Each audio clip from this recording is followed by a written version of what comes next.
Mamadou Ba nekk président département bi ci groupe mouvement NNB wala association NNB muy Ngonden Thiali muy Ngonden Ngam Om Talla Thiali.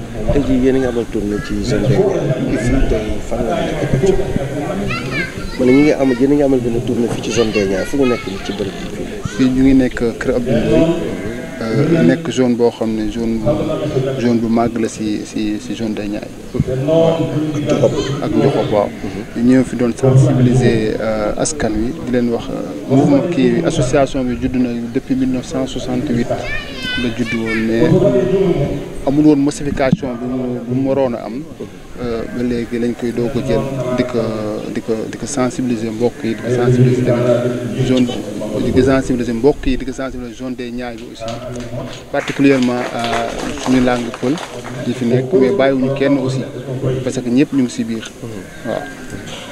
tey jii lu war a doon tourné exactement lan mooy jafe-jafe yi ak li ngeen war a génn ngir saafara ko ngir gox bi. waaw xam nga li jiitu mooy nit ñi buñ àndul duñ mën a jëriñante li ci ëpp solo mooy ñu ànd bokk ndey bokk baay liggéey suñu gox loolu mooy li nga xam ne moom mooy bitu kii bi parce que ñun ñëpp ay bokk lañu. mais dañu war a ànd aussi bokk nañ bokk waaye jafe-jafe yi nekk ci biir askan wi ñu xool dañ lañ koy saafara waaw.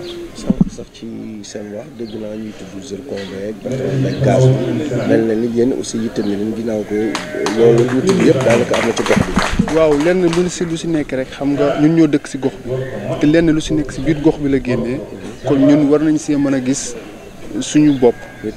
muy pétrole beeg gaz bi.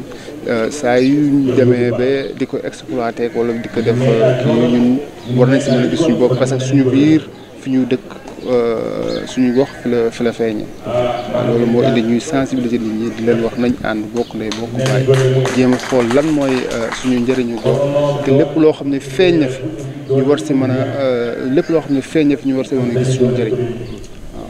seen kuréel gi maanaam nee ngeen ñeenti région la. waaw li ko dagg littoral bi fan ak fan la. Saint-Louis Louga Thiès ak Dakar. maanaam Deben Gandiol bi. Deben Gandiol bi waaw. littoral bi waaw. bàyyi nekkul ni nag littoral bi pël yi kese la parce que booy xool littoral boo xool bu dee 175 yëpp ay pël lañu.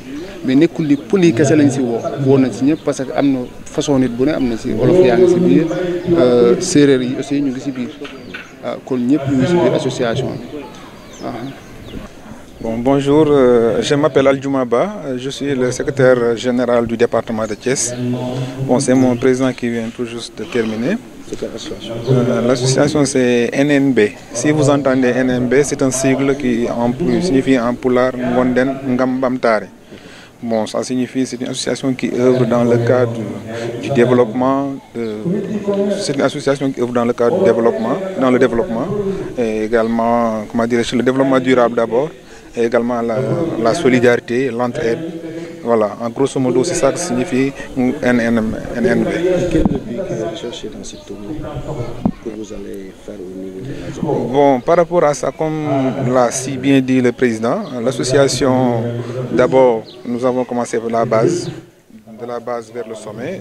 D'abord, on a monté les bureaux communaux, et ensuite les bureaux départementaux, les bureaux régionaux, et ensuite le bureau national. Maintenant, depuis le 7 juillet, à Kébémer, on a mis sur pied le bureau national, et ensuite c'est une tournée du bureau national. D'abord, on veut que dans le territoire qui concerne la zone, qui concerne l'association, que d'abord le bureau national, à commencer par le président, qui soit connu d'abord. Et ensuite, on véhicule l'information. Parce que c'est une tournée de sensibilisation, d'une manière générale. Voilà. On a entendu parler tout à l'heure du gaz, du pétrole, des zircons, où la zone regorge de potentialité. Et quelle explication de donner? Bon, par rapport à ça, vous voyez ici, il y a certains de nos parents qui sont victimes parfois des déplacements comme à Diogo et également bientôt à Saint-Louis. Donc il y a beaucoup des villages là qui concernent la zone là qui seront déplacés. Maintenant, puisque c'est une zone qui est très affectée par les nouvelles découvertes. Il y a Kayar également, il y a le jugement de Kayar et autres là. Bon, d'abord, on veut sensibiliser nos parents par rapport à vraiment ces découvertes-là, qu'ils puissent aussi savoir où ils vont mettre leurs pieds. Voilà, c'est ça, de manière générale. Bénéficier également des retombées, comme à travers la responsabilité sociétale des entreprises, là, surtout ça. Oui. Man maa ngi tudd Ibrahima Thioub maa ngi nekk ci association bu tudd NNB mooy association bi nga xam ni créé nañ ko mais NNB ci pël moom mooy Ngondeen Ngam Bamtaare puisque yëpp bu ñu ko bindee ci kàllaama tubaab N lay nekk ak N ak B mooy Ngondeen Ngam Bamtaare yëpp NNB lay nekk association boobu ñoo ngi ko créé ñi ko créé mooy ñi dëkk ci 4 régions yi Saint-Louis Thiès Louga et Dakar mais nekk ci ñaay bi sur la côte alors littoral bi voilà alors ñoo créé boobu association qui est une association en fait de développement qui n'est pas politique et ce n'est pas un mouvement de soutien. Cette association bi nga xam ni ñoo daal population yi dëkk foofu ñoo ko créé wante ñi ko initié nag ay pël lañu moo tax ñuy làkk pël moo tax mu bari aussi ay pël wante am na ay wolof am na ay séeréer am na ñëpp ay naar ci biir voilà. tey jii lan mooy sababu kuréel googu ngeen tabbu ak tournée bi li ko waral.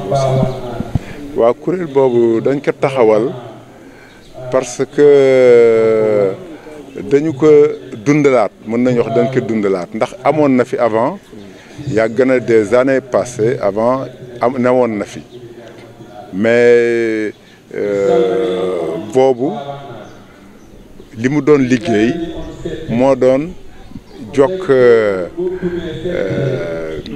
jokkalante mbokk voilà jokkalante mbokk loolu moo doon liggéeyam te dox na ci li mu mën mais nag avec le temps am yeneen situation yu créé wu ci littoral bi moom mooy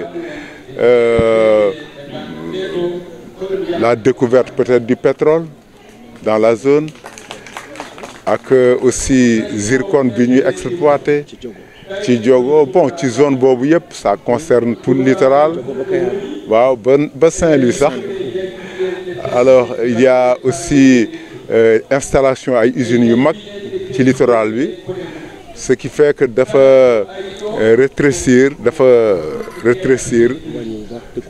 dëkkuwaay yi ak fi ñu doon sàmmee je vais laisser le président de telle sorte que dafa mujj population yi ñu sentir présence ñooñu mu indi nag créer ay difficultés ñu koy jooytu tout le temps bon ñu xam ni nag pour faire face il faut nécessairement nit ñi ànd nekk benn mën ci jooytu ndax loolu bu amul ànd bi bu amul ba ñu mën organiser wu du sotti loolu moom moo tax ñu organiser wu pour nag mën a identifier de façon très claire difficulté yooyu ak aussi identifier solution yi ñu mën apporter ci loolu waaw bien sûr avec loolu nag solution yooyu mi ngi jógee ci seen réflexion seen bopp ba pare nag dañu koy jébbal il faut nécessairement collaboration état bi moo leen mën dimbali ci yooyu et on passera par les mairies les communes yi ñoom ñooy gérer effectivement les problèmes des populations mais nous serons des partenaires de ces structures là voilà.